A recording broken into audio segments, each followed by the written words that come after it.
جب بچہ تلاوت کر رہا تھا، آپ تلاوت سماعت فرما رہے تھے، آپ کے سامنے شاید یہ ایک بچہ تلاوت کر رہا تھا، لیکن آپ کو معلوم ہونا چاہیے کہ اس قرآن کو ہم تک پہنچانے میں کتنے لوگوں نے قربانیاں دی۔ یہ قرآن ہم تک ایویں نہیں پہنچیا، اس کے پہنچانے کے لیے رسول اللہ نے مارے کھائیں، اصحاب رسول نے اپنے آپ کو ذبح کروایا،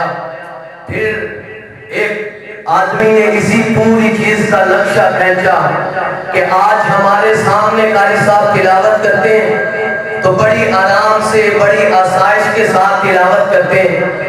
لیکن کبھی اس قاری کو بھی یاد کر لیا کریں جسے لوگ مظلوم مدینہ کہتے ہیں،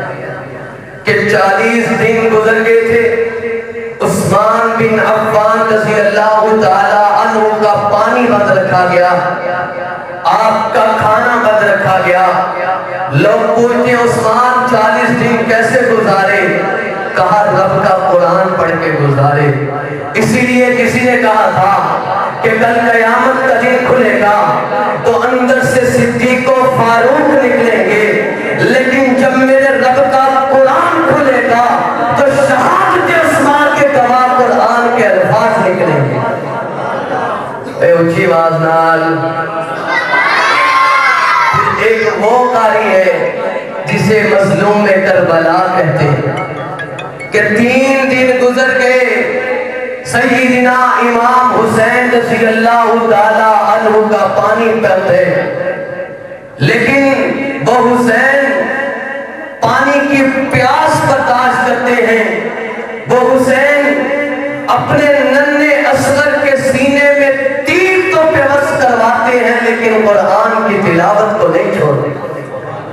پھر ہم قرآن سے پوچھتے، اے قرآن میں دیکھ رہا ہوں سارا جہان تیری تلاوت کرتا نظر آ رہا ہے،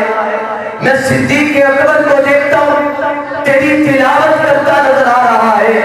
میں فاروق اعظم کو دیکھتا ہوں تیری تلاوت کرتا نظر آ رہا ہے، میں عثمان بن عفان کو دیکھتا ہوں 40 دن بھوکے اور پیاسے رہنے کے باوجود تیری تلاوت کرتے نظر آ رہے ہیں، میں علی کو دیکھتا ہوں تیری تلاوت کرتے نظر آ رہے ہیں، میں حسنین کریمین، میں معاویہ، طلحہ، زبیر، سعد اور سعید کو دیکھتا ہوں تیری تلاوت کرتے نظر آ رہے ہیں۔ اے قرآن میں آگے دیکھتا ہوں مجھے ابو حنیفہ اپنا جنازہ جیل سے اٹھواتے ہیں لیکن تیری تلاوت کو نہیں چھوڑتے۔